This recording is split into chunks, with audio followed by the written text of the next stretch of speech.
Sehingga sampai dalam satu riwayat itu dikatakan dalam satu hadis, doanya orang tua untuk anaknya itu seperti doanya Nabi untuk umatnya. Maka hati-hati itu jadi ayah jadi ibu itu.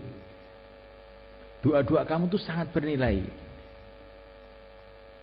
Tapi bagaimana kita mungkin berdoa kalau kita tidak tahu nilai apa yang kita minta itu? Kalau orang itu tahu nilainya anak hafid Quran, bahwa nanti akan memberikan syafaat pada hari kiamat kepada keluarganya. Kalau dia membaca Quran, ayahnya dapat pahala, ibunya dapat pahala. Sampai diceritakan para ulama itu ada orang tuh banyak dosanya, mati, disiksa di kuburnya.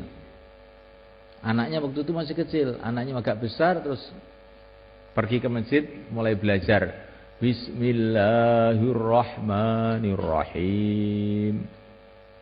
Langsung Allah mengatakan kepada malaikat yang bagian nyiksa di kubur itu, hentikan. Anaknya di dunia membaca kalamku, kok ayahnya dikubur disiksa? Tidak. Jangan disiksa lagi. Maka semulaikan Allah SWT, kalau kita tahu nilainya anak belajar agama, anak jadi orang yang soleh, ini betul-betul tahu, pasti kita ini akan merengek-rengek doa kepada Allah. Dan itu anak itu kalau soleh semulaikan, biasanya akan menurunkan keturunan orang yang soleh, terus berantai-rantai sampai kiamat. Kalau tidak keturunannya, ya ilmunya akan berantai-rantai, bersambung-sambung, manfaatnya sampai kiamat, dan kita dapat pahalanya terus. Maka anak soleh itu penting mulaikan. Dan kalau anak kita itu soleh, kita jangan khawatir apa-apa. Sayyidina Umar bin Abdul Aziz, ini khalifah pada tahun 100 Hijrah. Ini cucunya Sayyidina Umar bin Khattab, yang amalannya itu mirip dengan Sayyidina Umar bin Khattab. Ketika beliau mau wafat, anak-anaknya kecil-kecil di sampingnya. Anaknya itu pakaiannya itu sederhana-sederhana, tambal-tambal, saking miskinnya. Padahal beliau ini khalifah, presidennya waktu itu, rajanya pada waktu itu. Sehingga family-familinya itu datang kepada Sayyidina Umar. Ya Amirul Mukminin, ini anak-anak kamu kayak begini ini. Ini saya punya harta halal 100%. Saya berikan kepada kamu. Saya tidak perlu harta, sudah mau mati untuk apa harta? Kalau engkau tidak mau, kau kasihkan anak-anak kamu. Tidak perlu anak-anak saya harta. Kan miskin-miskin anak kamu. Tidak perlu. Jangan kamu kasih harta anak saya. Anak saya ini, kamu tahu ya, anak saya ini, kalau dia soleh, sudah dijamin oleh Allah. Wallahu yatawallas shalihin. Allah akan memelihara, menjaga orang-orang soleh. Kalau sudah dipelihara oleh Allah, dijaga oleh Allah, untuk apa saya risau? Untuk apa saya kasih bekal? Allah sudah jamin. Kalau anak saya ini nakal, nah, anak nakal kok dikasih bekal, nanti tambah untuk nakal nanti. Enggak usah kamu bantu apa-apa anak saya. Kemudian beliau wafat. Setelah beliau wafat, apa yang terjadi? Anak-anaknya yang miskin-miskin tadi tidak lama kemudian jadi orang-orang kaya, jadi dermawan-dermawan. Kalau sedekah itu kadang-kadang satu hari 100 unta, 100 kuda. Ini barokahnya amalan orang tuanya. Dan husnuzonnya orang tuanya kepada Allah. Jadi wali murid itu jangan berpikir, nanti kalau anak saya itu untuk agama, nanti terus bagaimana makannya, minumnya. Loh, itu pikiran yang tidak benar.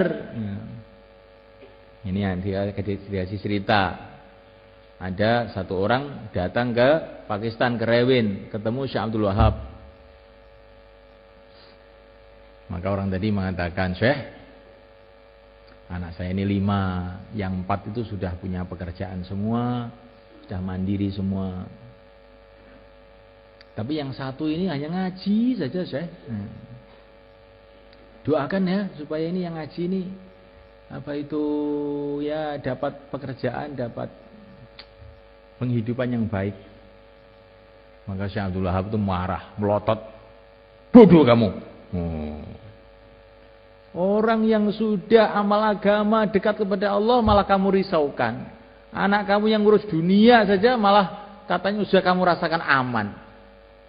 Kamu itu minta doa keliru. Mestinya kamu itu yang 4 ini belum amal nih, Syekh. Kamu doakan biar dapat hidayat begitu, bukan yang sudah amal malah kamu risaukan, yang tidak amal malah tidak kamu risaukan. Ini orang kualik ndasmu. Nanti Pak, pikirane wong ngoten niku. Mboten. Niki mun kula tingali mulai zaman biyen. Mulai zaman dulu enggak ada kiai kelaparan tuh enggak ada. Malah sekarang tuh banyak kiai mati karena kegemukan. Ya. Kebanyakan makan. Ya.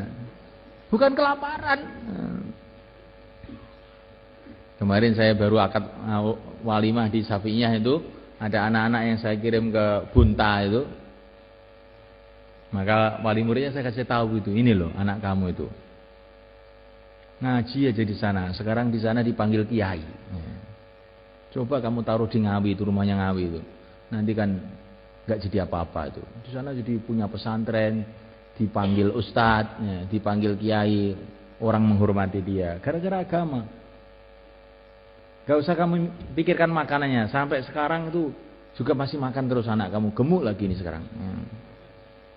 Jadi jangan gara-gara urusan-urusan dunia kemudian kita ini lemah dalam mendidik anak kita untuk agama. Ini bukan berarti terus orang agama itu nggak boleh kerja, bukan begitu. Tapi jangan takut urusan itu. Kalaupun orang agama itu kerja, niatnya ibadah, cari rezeki yang halal itu ibadah. Tapi rezeki itu sudah ditulis. Rezeki sudah ditulis oleh Allah. Kalau orang itu memang ditulis oleh Allah itu kaya, ya tetap kaya. Kalau ditulis miskin, ya tetap miskin. Tidak ada kaitan dengan kecerdasan, tidak ada kaitan dengan kepintaran, tidak ada kaitan dengan ijazah. Itu saya punya kiai di Banten tuh, Mbah Dim itu, Abah Dimyati itu. Beliau cerita sama saya itu, Gus, saya ini sejak kecil ngaji aja sampai tua begini. Tapi perasaan saya ini kok ilmu yang saya dapatkan itu sedikit saja. Tapi saya ini nggak pernah belajar cari uang, nggak pernah sekolah, SD aja juga tidak. Tapi uang saya banyak Gus sekarang. Rumah saya di mana-mana. Sawah saya juga banyak. Sudah tua itu saya baru tahu itu. Rezeki itu dari Allah. Paham insyaallah? Nah. Karena ini wali murid itu macam-macam.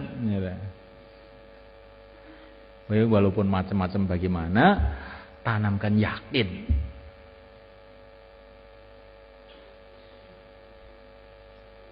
Saya dengan kamu, dengan semua santri sama saja. Maksudnya sama saja itu gimana? Rizkinya dari Allah. Jangan khawatir orang tidak makan di dunia ini. Namanya lalat saja dikasih makan oleh Allah. Masa hafid Quran nggak dikasih makan? Insya Allah akan makan lebih banyak lagi kamu insya Allah tahun ini.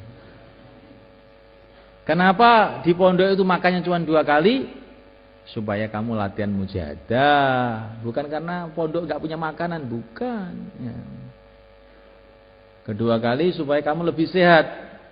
Untuk ilmu-ilmu kedokteran yang paling canggih sekarang itu, kebanyakan orang itu sakit gara-gara banyak makan, bukan karena kurang makan. Yang ketiga kali, ini yang lebih penting lagi, memang rezeki kamu ya 2 kali itu. Ini yang paling penting. Ya. Jadi jangan ini di Al-Fatah makan cuma 2 kali. Wah, kalau rizkinya itu 3 kali, akhirnya dia 2 kali dari pondok ke warung 1 kali, malah 2 kali. Jadi 4 kali makannya. Itu anak-anak itu ada yang gemuk-gemuk gede-gede. Kamu tuh dikasih makan 2 kali kok bisa gemuk begitu? Lah ke warungnya 2 kali juga, Pak. Oh, Masya Allah. Lah ini ya. Jadi semulaikan Allah Ta'ala. Karena ini kata Imam Ghazali itu ujian. Di antara ujian orang dalam mengamalkan agama, belajar agama itu dia memikirkan masalah ekonominya. Nah kalau dia lulus, rezeki di tangan Allah, akhirnya baru dia bisa belajar, baru dia bisa berjuang, baru dia bisa ngamal agama.